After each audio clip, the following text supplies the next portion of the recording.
Coming.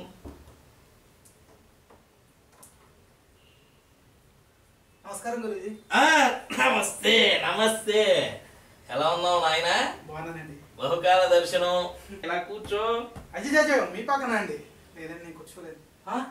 యావయ్యా, నువ్వు నా ప్రియ శిష్యుడివి. నేనేం చెప్తే అది వినాలి నువ్వు. అది గురువు మాటని ఖాతరు చేయడం అంటే. కూర్చో. ఇంతకీ వచ్చిన విషయం ఏమిటి? ఏం లేదు గురుగారు, నాకు చిన్న సందేహం వచ్చింది. సందేహమా? దేహంలో ఉండకూడనివే అవి. అయినా నేనెవరిని? నీ గురువుని కాదు. నీ సందేహాలన్నీ తీర్చడానికిగా నేను గురువునయింది. ఎందుకు ఏమిటా సందేహం చెప్పు. ఏం లేదు గురువుగారు, చితికి చాటవడం అంటే ఏంటి? ఏమిటి? చితికి చాటవడం. చిరిగి చేటవడం అంటే ఏమిటో అడుగుతున్నావా? అది మాటలతో చెప్తే నీకు అర్థం కాదు. అనుభవపూర్వకంగా తెలుసుకుంటేనే నీకు అది చాలా బాగా అర్థమవుతుంది. అలాగే గురుగారు, చూపించండి. ఏం లేదు నాయనా, నీ సందేహానికి తీర్చడానికి ముందు నాకు చిన్న సమస్య వచ్చి పడింది. అయ్యో, మీకు సమస్య? మీరు గురువులు, మాలాంటి అల్పుల సమస్యలు తీర్చే సమర్థులు. మీకు సమస్య ఏంటండి? అయినా నీలాంటి మంచి శిష్యులకి నా సమస్య చెప్పి బాధ పెట్ట బుద్ధి ఎట్లేదయ్యా ధనుంజయ. అయ్యో గురూజీ, మీలో మీరు మదన పడిపోతే మాలాంటి శిష్యులు ఏమనుకోవాలి? అందుకే నిర్మోహమాటంగా, నిస్సంకోచంగా, నిర్భయంగా మీ సమస్య ఏంటో నాకు చెప్పండి. చెప్పేయమంటావా? అయ్యో, కాలయాపన చేయకండి గురూజీ. సమస్యను పరిష్కరించాలిగా, దానికి కొంచెం టైం పడుతుందిగా. అందుకే నా మాట విన్నవించుకోండి. అయినా నేనెవరిని? మీ శిష్యుడి గురూజీ. అందుకే ధైర్యం చేస్తున్నాను. సమస్య ఏంటంటే, ఒక ఆయన నాకు ఎప్పటి నుంచో సన్మానం చేయాలనుకుంటున్నాను. దానికోసం రోజుకో 10 రూపాయలు చొప్పున హుండీలో వేసి సంవత్సరం పాటు దాచుంచాడు. అలా దాచిన సొమ్ము ఒకరికి చేబదులు ఇచ్చి దాని మీద వచ్చే వడ్డీతో ఈ సంవత్సరం నాకు ఉగాది పురస్కారాన్ని ఇచ్చి గౌరవించి సత్కరించాలనుకుంటున్నాడు. అయినా ఈ రోజుల్లో కూడా అటువంటి మంచివాళ్ళు ఉన్నారంటే నమ్మలేకపోతున్నాను గురూజీ. అందుకేగా దేవుడు కూడా నమ్మలేక వాళ్ళ అమ్మగారిని తిరిగిరాని లోకానికి తీసుకెళ్ళిపోయాడు. అయ్యో పాపం.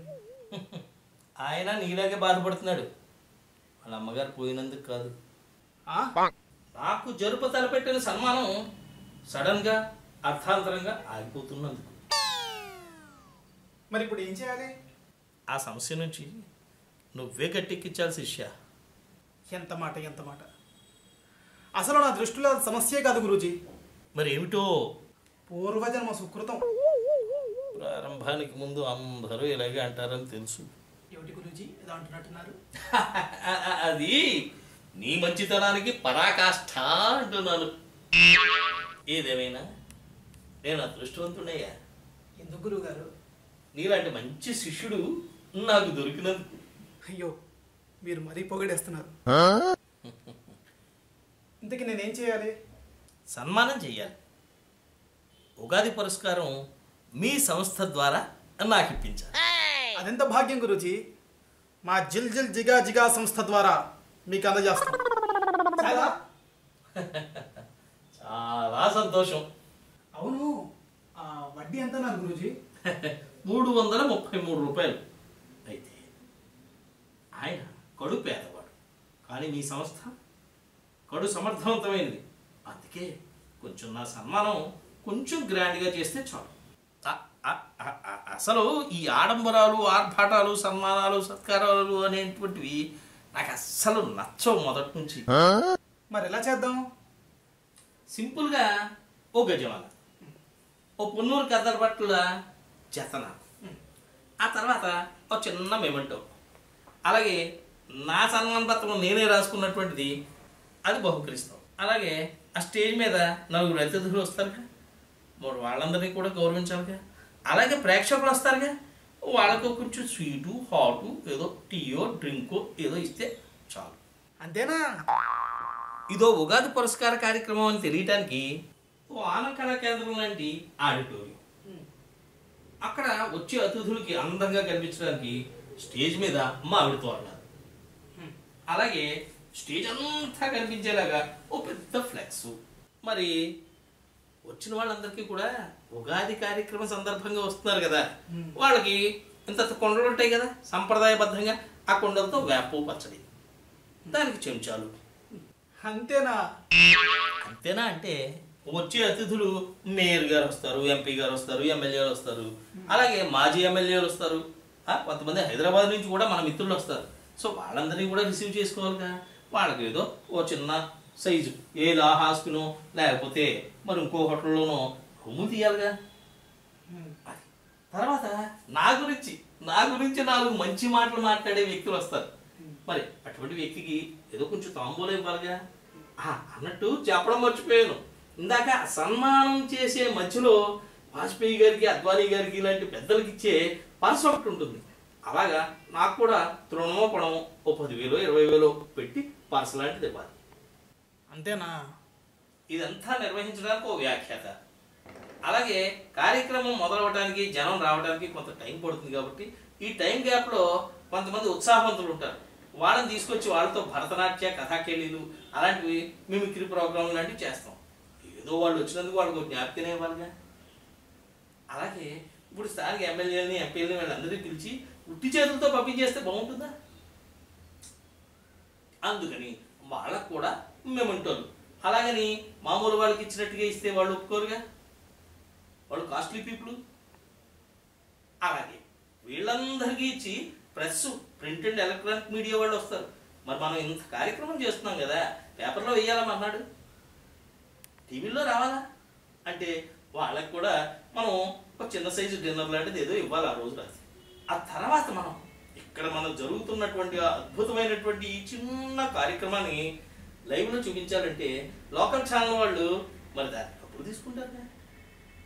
వాళ్ళకి పెట్టడం వల్ల మన పేరు, ఇక నా పేరు కాదు శిష్య, నీ సంస్థ పేరు అలా పైకి ఎగిసిపోతుంది. కానీ నేను చెప్పానని మాత్రం నువ్వు ఆర్భాటాలకి, హంగులకి మాత్రం వెళ్ళకూడదు. సింపుల్గా, చాలా చిన్నగా, పద్ధతిగా, ఎవరి గౌరవాలకి భంగం రాకుండా మాత్రం చూసుకోవాలి. మన గౌరవానికి భంగం కలగకుండా, మన సంస్థ పేరు ప్రతిష్టలు ఇనుముడించేలాగా వాళ్ళకు కొంచెం జీడిపప్పు, గన్నేరుపప్పు ఏమొద్దు. అయ్యో గన్నేరుపప్పు అయితే చచ్చిపోరు. అయిపోయిందా గురూజీ? ఇప్పుడు ఆ జనానికి కార్యక్రమం గురించి తెలియాలిగా. అలా తెలియాలంటే వాళ్ళకి పాంప్లెట్లు పంచాలి. పాంప్లెట్లు ఊరికే ఎలా పంచుతారు? ఓ రిక్షాకి మైక్ కట్టి ఆ మైక్లో ఏమో అనౌన్స్మెంట్ ఇచ్చి అక్కడి నుంచి ఒక 2 వ్యక్తులు పెడితే వాళ్ళిద్దరూ కూడా 2 వైపులా ఆపరేషన్ లేకుండా మీకు వైద్యం చేయబడును అన్నట్టుగా ఈ పాంప్లెట్లు ఇస్తూ పోతూ ఉంటారనమాట. అలాగే మరి విఐపీలు ఉన్నారుగా, వాళ్ళకి పాంప్లెట్ ఇస్తే ఏం బాగుంటుంది? అందుకని వాళ్ళకి మంచి కార్డులు తయారు చేసి పంచాలి.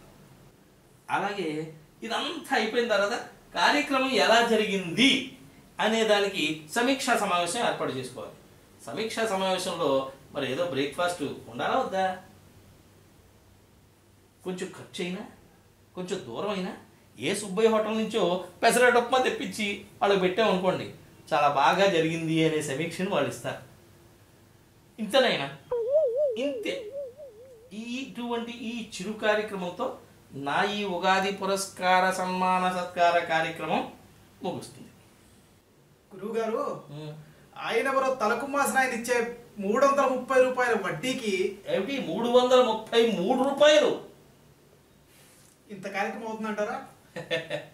అవవు అవవుగాక అవదు. కానీ నీలాంటి మంచి శిష్యులు కొంచెం ఇబ్బంది అయినా, కొంచెం కష్టమైనా, కొంచెం నష్టపోయినా, కొంచెం బాధపడినా చేసి పెడతారని నీకు చెప్పాను. అందుకే ముందే చెప్పా, శిష్యా నువ్వు బాధపడతావేమోనని. చచ్చా, బాధ ఏం లేదు గురువు గారు. మీరెవరు? మీరెవరు? నా గురువు గారు. నేనెవరిని? మీ శిష్యుణ్ణి. ఆ మాత్రం చేయలేనా? చేస్తా.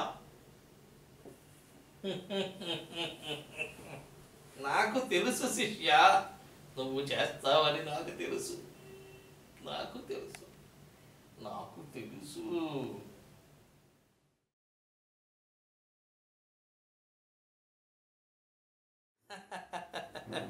థ్యాంక్స్ అండి.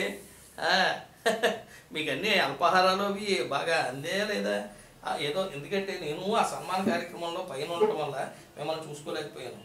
బాగా జరిగిందా? ఓకే. ఎమ్మెల్యే గారు వాళ్ళు ఏమన్నారు? ఈ మధ్యకాలంలో జరిగిన సన్మాన కార్యక్రమాల్లో నాది ది బెస్ట్ అన్నారా?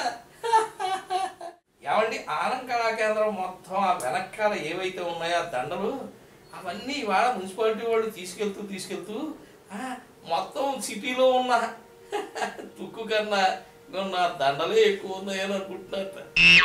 విచిత్రం కాదు? ఏమిటి ఏమండి రంగమణి గారు, ఏమిటి పాడ ఏమిటి ఆ పచ్చడా ఏమిటి ఫోన్లో మళ్ళీ పాడాలా మీకు? పచ్చడి పచ్చడి పచ్చడి మా ఆవిడ చేస్తుంది పచ్చడి, ఆదివారం కూడా బయటికి వెళ్తే మాత్రం చేస్తుంది కారాల పచ్చడి, కారాల మిరియాల. మళ్ళీ పాడతానే. ఎవరో వచ్చారు. శిష్య ఏమిటి ఆయన ఆనందంగా ఉండాలి కానీ అలా వలవలా ఏడుస్తున్నావు ఆడపిల్లలాగా? నవ్వమంటారా గురుజీ? 333 రూపాయలు కాస్త 1,33,330 రూపాయలకి డేకింది. ముందు ఆఫీసులు తెలియక అక్కడ ఇక్కడ అప్పు చేసి మరి సన్మానం చేస్తాను. ఇప్పుడు లెక్కలు చూసుకుంటుంటే బండ లాంటి నా గుండె పగిలిపోతుంది గురూజీ. అదే నాయనా, అదే నువ్వు ప్రశ్న అడిగావు చూడు నన్ను. ఆ అడిగిన ప్రశ్నకి సమాధానం అదే. నేనేం అడిగాను? చూసావా, పని ఒత్తిడిలో ఉగాది పురస్కారం నాకు అందజేసిన ఆనందంలో నువ్వు అడిగిన సందేహం ఏదో ఉంది చూసావు, అది మర్చిపోయావు. ఏమడిగానప్పా? చిరిగి చేటవ్వడం అంటే ఏమిటి గురూజీ అని అడిగావు. ఏం లేదు గురువు గారు, చిరిగి చాటవడం అంటే ఏంటి? గుర్తొచ్చింది. దానికి ప్రాక్టికల్ రూపమే నువ్వు నాకు నిన్న చేసినటువంటి ఉగాది పురస్కార సన్మాన కార్యక్రమం అన్నమాట. ప్రాక్టికల్గా నీకు చెప్పడానికి ఈ విషయం నాకు ఇంత టైం పట్టింది. మీకు టైమే, నాకు డబ్బు, ఆరోగ్యం, ఆనందం అన్నీ హుళక్. అయినా పరోపకారార్థం ఎదవ శరీరం అన్నారు పెద్దలు. ఇంకెప్పుడు ఖర్చు పెడతావు నాయన నీ డబ్బులు? కాసేపు నాకు రెస్ట్ ఇస్తే నేను కాసేపు పడుకుంటానయ్యా.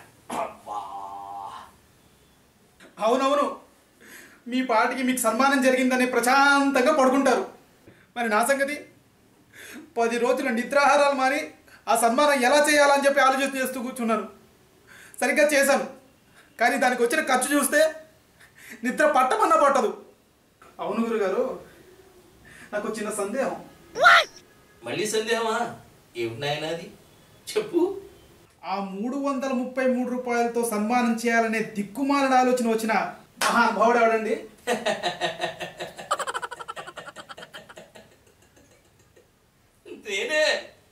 నేనే. మీరా? అవును నాయన. అయినా నాకు ఎవరు చేస్తారు కనుక ఈ సన్మానాలు సత్కారాలు? అసలు నేనేం సాధించి చచ్చానని, నేనేం పీకాను కనుక. అందుకే ఎవరో అని చెప్పి ఆ 333 రూపాయలు కవర్లో పెట్టి నేను నీకిచ్చాను. ఇక్కడి నుంచి వీర విజృంభణతో అత్యుత్సాహంతో నువ్వు నా ఈ సత్కార కార్యక్రమాన్ని నీ భుజస్కంధాల మీద వేసుకుని చేశావు చూడు. ఆ అద్భుతం, చాలా సంతోషం వేసింది నాయన. నిద్రకు వేళ